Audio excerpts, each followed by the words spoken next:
Welcome back to James Dorton Park. I'm Mark Plemmons for the Couch to 5K program with Concord Parks and Recreation. Today we're going to do a post-run stretch, kind of loosening up session. What are we going to do to wrap up things, so you have an idea. There's a lot of different things you can do.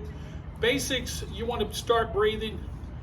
After you finish your run, you should have a slight cool down as you're coming back to wherever you're going, or you should slow down. You don't want to completely just run real hard and then just completely stop. So do some walking. One of the things I like to do when I'm coming back from a run, when I'm cooling down, and when I'm still letting my watch run. If you folks who keep track of everything, you kind of know how that is. I like to do kind of butt kicks like this and come back through. Also do some leg lifts just like this, just to get a little bit extra. It'll help speed up your post-race stretch. So if you don't have a lot of time, particularly like when you have a race, if you go to a 5K or something and you didn't have time to get in a great stretch, some of those things you can do at the end when you're walking around drinking that bottle of water and trying to cool off. Quick little history note. Anybody out there know James Dorton?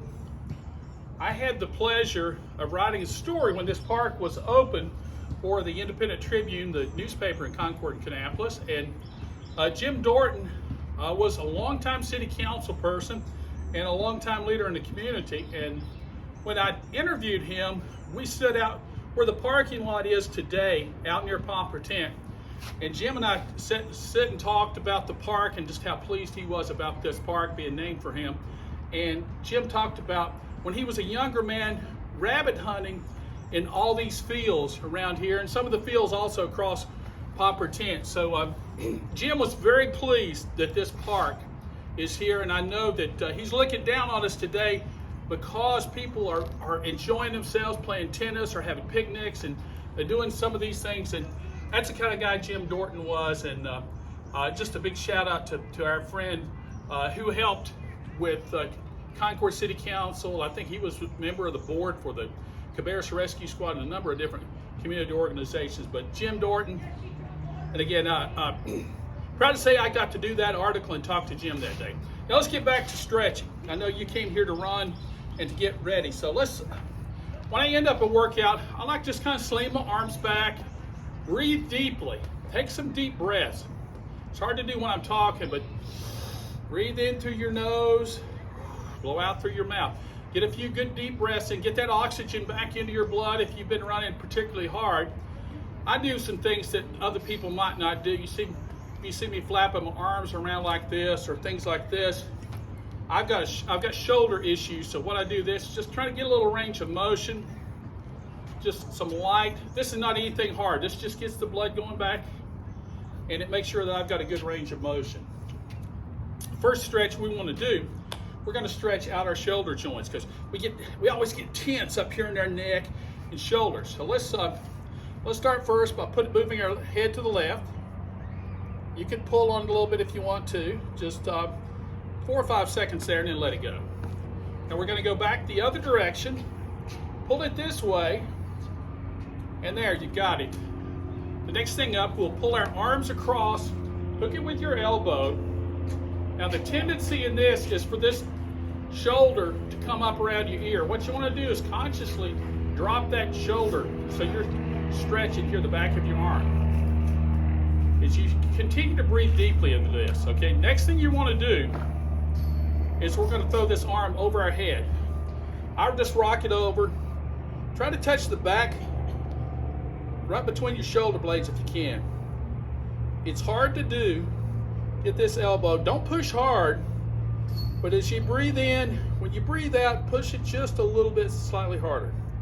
And you got that. And I just kind of waggle my arms around and get loose again, okay? We're going to go to the other side. So we throw the arm up, the elbow. Now watch, you already can see my shoulders coming up around my ear. Let's drop that down. Breathe deeply. You feel the stretch back of your arm in your shoulder joint. We're finished with that. We're going to rock it up over. Nice and easy. Touch back between your shoulder blades. That's all you got to do. Keep breathing, and you've got it. All right. Next thing to do, let's get your shoulders. Actually, we're not working on shoulders. We're going to work on your legs and arms a little bit. Put your arms up in the air.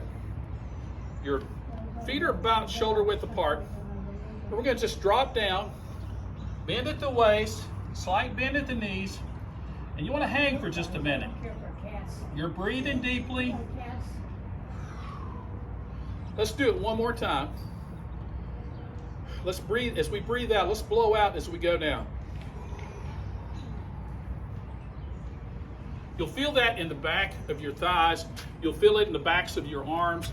Don't force anything. You don't want to force anything. We're just being nice and easy, having a good post-run stretch, okay? Next thing we're going to do, you may need some help for this. Good wall like this, a curb somewhere. We're going to stretch our calves. So what we're going to do, bend your knees, put your foot up, just kind of press into that. You can put this foot flat, your back foot flat if you want to. You can pick it up, but generally if you put it flat, let your knees lag a little bit and just push into that. You want to feel the muscle stretching back through the back of your calf and down into the back of your heel. You want to be sure and do it with both sides.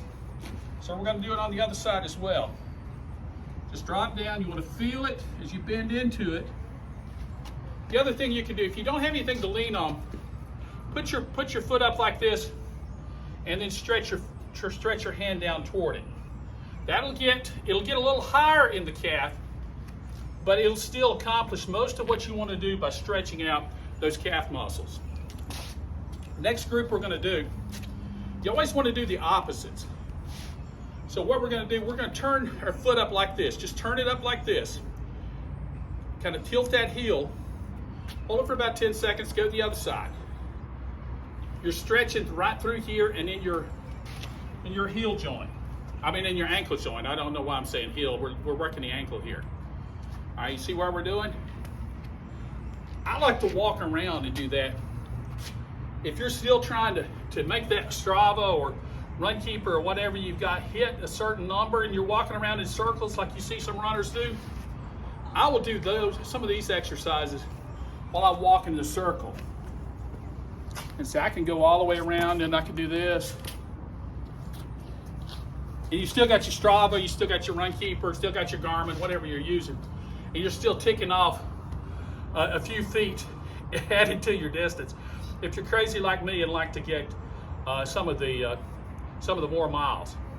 Okay, the next one we're going to need a little bit of help for. You could use something like this, or you could use the wall again, or you can have a friend to help you if you need to. We're going to go opposite hand, opposite heel. I have trouble doing this, but I have trouble gripping the back of my heel. So if you can't do it, and you know what, keep that knee bent that you're standing on. Pick it up, put that shoe in your hand, and then pull up. Now you're going to feel this right across the top of your quads, above your knee. That you're stretching right in through here.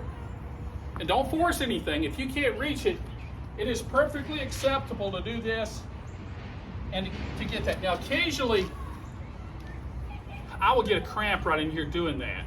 I don't know why. It's probably that I'm dehydrated by now after running in the heat today. But I will get a cramp in the very back of my calf doing that. Got to do both sides. And I'm already doing it wrong. Let's get opposite hand, opposite heel. If you can, point your toe to the air. I can't do it. If I do that, my toes cramp. Okay, we've got that one. We're just about wrapped up. I'm going to give you another one that I typically do. Not everybody does this. I like this one because I've got issues with this hip. I've got bursitis in this hip, so sometimes I have hip pain. And this one, we're going to do a squat as a sumo squat. Point your toes out just a little bit wider than your shoulders, and what you're going to do is you're going to drop down, kind of like we did when we were warming up. Except this time we're a little wider than we were when we warmed up. You remember the squats we did when we warmed up? We put the hand out, we dropped the rear end. We're still dropping the rear end, but you're working these joints primarily. There's some other things you can do. You can sit cross-legged on the floor, do a little butterfly. That helps. I always want to make sure that you get that spine nice and straight. It's something that I struggle with doing that one.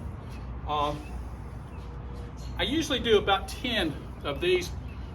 It's not necessary. I think I do it just for overkill, just to say I did 10. 3 or 4 or 5 is certainly good enough. You want to stretch and work these hip muscles right here. There's all kinds of other exercises you can do. I like to incorporate some yoga. Most people don't have time to do the stretches that I do. So what we've done there should be good enough. Do what you feel good about. Do what you feel like you'd have time for. I'll give you one more quick story.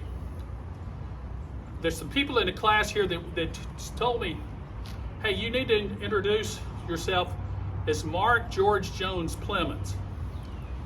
And I'm tired, I almost said that. Well, quick story. We were doing this class pre-pandemic.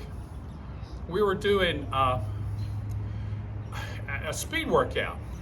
And what we're doing is we're running along. You have 4 or 5 people who run about the same speed. You're at the end of the line, and then you run to the front of the line, and then you keep the pace, and the person at the last just kind of circle around and do that. And that's a hard workout. Well, you see, I always have headphones on, and I'm always listening to music most of the time. Sometimes a podcast, but most of the time I'll listen to music. Well, that particular day, I was listening to George Jones. And of course, I was just singing every now and then. I could get out a few lines here and there, and they just thought that was hilarious. But there's some people in this class who nicknamed me George Jones, and they put me George with a J. Now there's some people in this class that all have their names as J, so they wanted to make sure I was included in that group. Well, that's been a lot more than what you asked for, but have fun. Make this your own.